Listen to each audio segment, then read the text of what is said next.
नेहा सुबह से ही उठकर किचन में लगी हुई थी।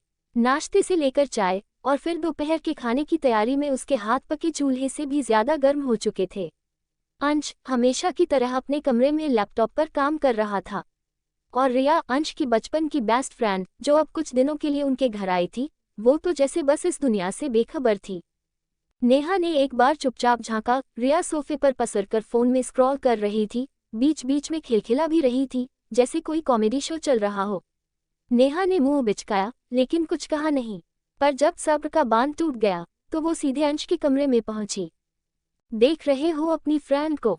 नेहा ने एकदम तमतमाए अंदाज में कहा। अंश ने चौंक कर लैपटॉप से नजर उठाई। क्या हुआ? क्या हुआ? नेहा ने झल्लाते हुए कहा, मैं सुबह से रसोई में लगी हूँ। नाश्ता बनाया, बर्तन धोए, अब लंच भी बनाना है। और तुम्हारी रिया मैडम है कि बस फोन में लगी है, न कोई मदद न कोई पूछना। ये कोई मेहमान है या रानी विक्टोरिया? अंश मुस्कुराने लगा, लेकिन नेहा की आंखें देखकर उसने तुरंत मुस्कान छिपा ली। अरे यार, तुम बोलती तो सही, मैं कह देता उससे। ओह, तो अब मैं कहूँ? नेहा ने हाथ में पकड़ा हुआ खिचड़ी का चमचा लहराया। तुम्हारी बेस्ट फ्रेंड है, तुम ही बोलो ना। मैं बोलूं तो लगेगा मैं बदतमीज हूँ। अरे यार, ठीक है ठीक है, मैं बात करता हूँ। अंश उठा और रिया के पास गया। नेहा किचन में लौट गई, लेकिन कान वही थे, दरवाजे के पास टिके हुए। अंश ने हंसते हुए कहा, रिया, जरा हेल्प कर दे यार नेहा को, वो थोड़ी थक गई है। रिया ने मासूमियत से पूछा, अरे मुझे लगा मैं मेहमान हूँ, मेहमान काम नहीं करते ना। नेहा को सुनाई दे गया। उसने ताली बजाई और बोली, वाह, अब मैं ही बेवकूफ़ हूँ जो मेहमान नवाजी के नाम पर खुद गुलाम बन गई। अंश ने रिया को आंखों से इशारा किया और धीरे से बोला, बस थोड़ी देर, वरना तू चली जाएगी और मुझे रोज सुनना पड़ेगा। रिया ने ठहाका लगाया, ठीक है बाबा, चलो बताओ क्या करना है। आखिरकार लंच बन गया। नेहा की टेंशन थोड़ी कम हुई और रिया ने भी काम में हाथ बटाया। शाम को तीनों ने मिलकर चाय पी, हंसी मजाक हुआ और नेहा ने सोचा, चलो अब ये मेहमान थोड़ी घरवाली सी लग रही है। तुम्हारी फ्रेंड और मेरा किचन पार्ट 2, बॉन्डिंग वाली बात। शाम के वक्त जब तीनों छत पर बैठकर चाय पी रहे थे, हवा में हल्की ठंडक और माहौल में हल्की मिठास घुल गई थी। रिया ने धीरे से नेहा की तरफ देखा और कहा, वैसे सच में सॉरी यार, मुझे अंदाजा नहीं था कि तुम अकेले इतना कुछ कर रही हो। मैं तो बस अंश के घर आए और पुराने टाइम को रिवाइंड करने लगी। नेहा मुस्कुरा दी, इतना भी कुछ नहीं हुआ, बस थोड़ा टेंशन हो गया। अंश बीच में कूद पड़ा, थोड़ा टेंशन? वो तो ऐसा लग रहा था जैसे तू किचन की क्वीन है और मैं तुम्हारी फ्रेंड का गुलाम। तीनों हंस पड़े। रिया ने मजाक में कहा, चलो फिर कल से मैं तुम्हारी असिस्टेंट बन जाती हूँ, किचन क्वीन। नेहा हंसी, लेकिन उसने महसूस किया कि रिया वाकई अपनी गलती मान रही थी। अगली सुबह जब नेहा उठी तो उसने देखा, रिया पहले से ही किचन में थी। टोस्ट सेक रही थी, चाय रखी थी और सिंक में कुछ बर्तन भी धो दिए थे। गुड मॉर्निंग शेफ मैडम, रिया ने मुस्कुराकर कहा। नेहा थोड़ी हैरान हुई, फिर मुस्कुराए और बोली, लगता है तुम सच में सीरियस हो गई हो। रिया ने कंधे उचकाए, अरे यार, तुम बुरा मानो या ना मानो, अंश बहुत लकी है। तुम्हारे जैसी पार्टनर सबको नहीं मिलती। तुम वाकई मेहनती हो। नेहा की आंखों में थोड़ी नमी आ गई, कभी कभी एक तारीफ बहुत कुछ कह जाती है। फिर क्या था, दोनों ने मिलकर खाना बनाया, डांस करते हुए आटा गूंथा और यूट्यूब रेसिपीज पर ट्राई करते हुए किचन को हंसी से भर दिया। अंश जब उठा तो उसे 2 प्लेट में पेश किया गया, एक में पराठे, दूसरी में नोट। काम बांटना सीखो वरना खाना बनाना सीखो।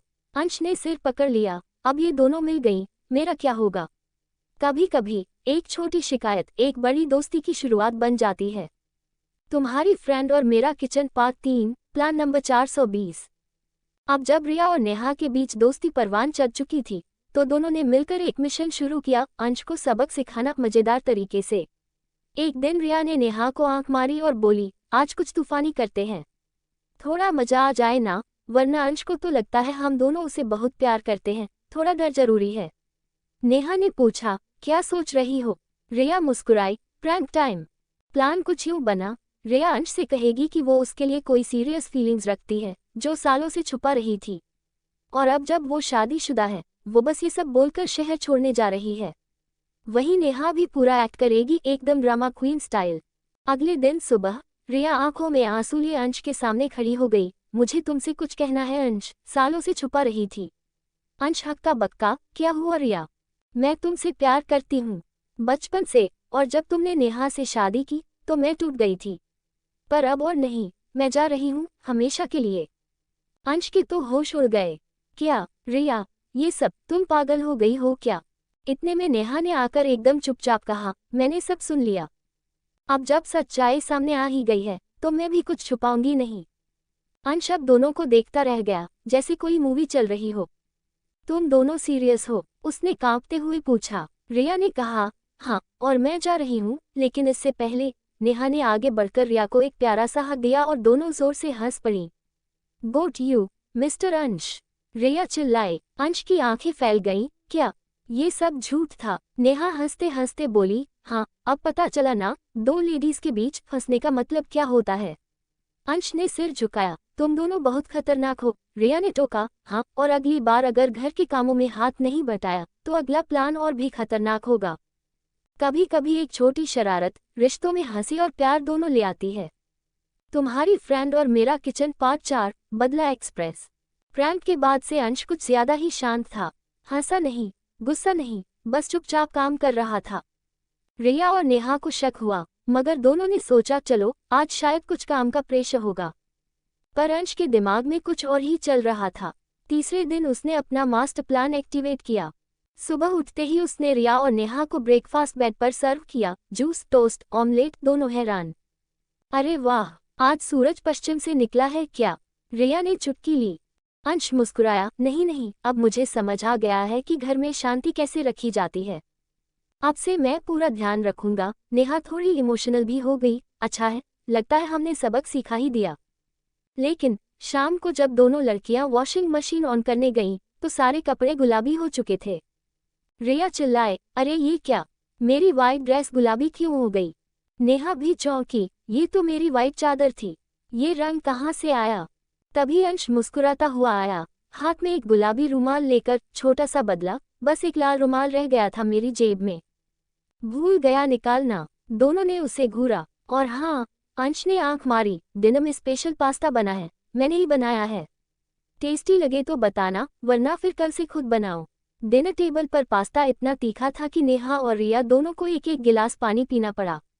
ये तो रेड चिली बम है, रिया ने कहा। अंश ठहाका मारकर हंसा, सीरियसली? ओह, माफ करना, शायद मिर्ची डबल हो गई। अब रिया और नेहा एक दूसरे को देखकर हंसने लगी। नेहा बोली, ठीक है मिस्टर अंश, गेम ऑन। अब शुरू हुआ असली तीनों का ड्रामा, जिसमें प्यार है, तकरार है और ढेर सारी मस्ती। तुम्हारी फ्रेंड और मेरा किचन पार्ट 5, विदाई वाला दिन। रिया के जाने का दिन आ चुका था। सुबह से ही घर में एक अजीब सी चुप्पी थी। जहां पहले मस्ती, हंसी और तकरार गूंजती थी, अब बस एक अजीब सा खालीपन महसूस हो रहा था। नेहा रिया के लिए चाय बना रही थी, लेकिन आज वो बात नहीं थी जो कल थी। रिया पैकिंग कर रही थी और अंश बस एक कोने में खड़ा उसे देख रहा था। तभी नेहा ने अंश को इशारा किया, अब वक्त है सरप्राइज का। शाम को रिया को बस स्टैंड के लिए निकलना था, लेकिन उससे पहले अंश ने कहा, रिया, पहले एक बार छत पर चलो, बस 5 मिनट। रिया कुछ समझ नहीं पाए, लेकिन मान गई। जैसे ही वह छत पर पहुंची, चारों तरफ बलून, छोटी छोटी फेरी लाइट्स और बीच में एक केक रखा था जिस पर लिखा था, किचन क्वीन की असिस्टेंट विल मिस यू। रिया की आंखें भर आईं। तुम लोगों ने ये सब कब किया? उसने चौंक कर पूछा। नेहा ने हाथ पकड़कर कहा, जब तू मेरी दोस्त बनी तभी से प्लान बन रहा था। अंश ने भी एक फोटो एल्बम दिया जिसमें इन तीनों की मस्ती भरी फोटोज थी, कुछ आज की, कुछ पुराने टाइम की और कुछ ऐसी जिन्हें रिया ने कभी देखा ही नहीं था।